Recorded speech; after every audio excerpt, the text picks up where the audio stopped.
আজকের আমি বানাতে চলেছি একটি অন্যতম বাঙালি রেসিপি।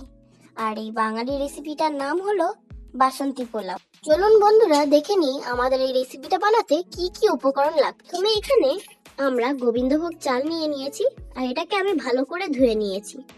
এবার আমি থালার মধ্যে একটা খবরের কাগজ পেতে নিয়েছি, তার মধ্যে আমি চালটাকে দিয়ে শুকাতে দেবো। এবার আমি চালটাকে একটু ভালো করে ছড়িয়ে নেব যাতে এটা একটু ভালো করে শুকিয়ে যায়। শুকানোর পর আমরা চলে যাব নেক্সট স্টেপে। দেখুন বন্ধুরা, আমরা প্রায় 30 মিনিট পর ফিরে এসেছি আর আমাদের চালটা বেশ ভালোভাবে শুকিয়ে গেছে।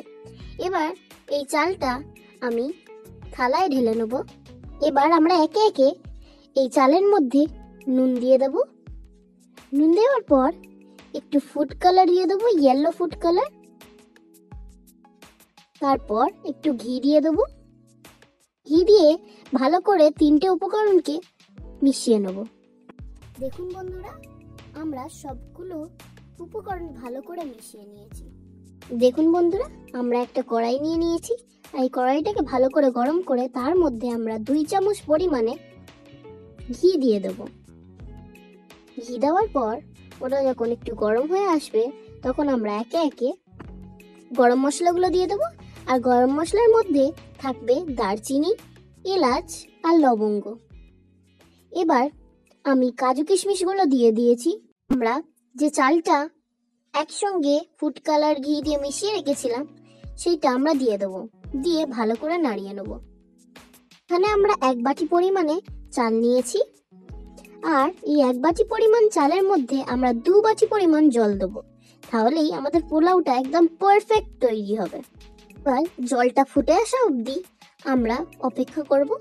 এবার জলটা ফুটে আসার পর আমরা লো ফ্লেমে 10 মিনিট এটাকে ফুটতে দেবো।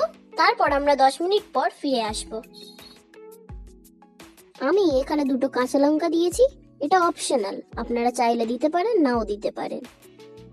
এবারে আমরা ঢাকা দিয়ে লো ফ্লেমে 10 মিনিট ফুটতে দেবো, তারপর আমরা ফিরে আসব। দেখুন বন্ধুরা, আমরা 10 মিনিট পর ফিরে এসেছি। এবারে আমরা পরিমাণ মতন চিনি দিয়ে দেবো। চিনি দেওয়ার পর আমাদের রেসিপিটা সম্পূর্ণ তৈরি হয়ে যায়নি।